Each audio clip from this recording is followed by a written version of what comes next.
اگر دوران نماز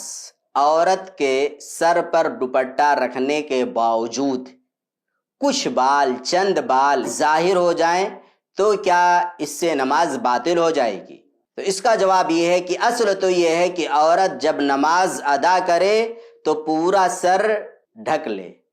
دوپٹہ رکھ لے، اچھے سے پورے اہتمام کے ساتھ میں رکھ لے دوپٹہ، اور کہیں کوئی بال ظاہر نہ ہو۔ جیسا کہ عائشہ رضی اللہ تعالیٰ عنہ کی روایت ہے، کہتی ہیں آپ صلی اللہ علیہ وسلم نے فرمایا،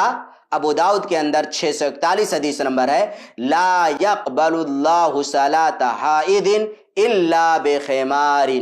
یعنی بالغہ عورت کی نماز بغیر اوڑھنی کے اللہ رب العالمین قبول نہیں کرتا ہے۔ اب ایک عورت نماز پڑھ رہی ہے، دوپٹہ رکھا پورے اہتمام کے ساتھ میں، اس کے باوجود بھی اس کے سر کے بال ظاہر ہو گئے کہیں سے، تو کیا اس کی نماز باطل ہو جائے گی؟ تو اس سلسلے میں اہل علم نے جو بات ذکر کی ہے اور جو صحیح بات ہے وہ یہ ہے کہ نماز پڑھ رہی ہے وہ عورت، دوپٹے کا پورا اہتمام کیا ہے، پورا سر ڈھانپ رکھا ہے، اس کے باوجود اگر کہیں سے چند بال ظاہر ہو جاتے ہیں تو اس سے اس کی نماز باطل نہیں ہوگی، اس سے اس کی نماز باطل نہیں ہوگی، اس کی نماز صحیح اور درست ہوگی۔ ابن تیمیہ رحمۃ اللہ علیہ ذکر کرتے ہیں مجموع الفتاوی میں، اذا انکشف شیء یسیر من شعرها وبدنها لم یکن علیها الاعادہ عند اکثر العلماء، کہ اگر ایک عورت نماز پڑھ رہی ہے، اس کے کچھ بال دوران نماز ظاہر ہو جائیں یا اس کے جسم کا کوئی حصہ ظاہر ہو جائے دوران نماز، تو اس سے اس کی نماز باطل نہیں ہوگی، اسے نماز کا اعادہ نہیں کرنا ہوگا، اور یہی اکثر اہل علم کا فتویٰ ہے۔ اور اسی طریقے سے ابن قدامہ رحمۃ اللہ علیہ نے کہا، فَإِنِ انْكَشَفَ مِنَ الْعَوْرَ يَسِيرٌ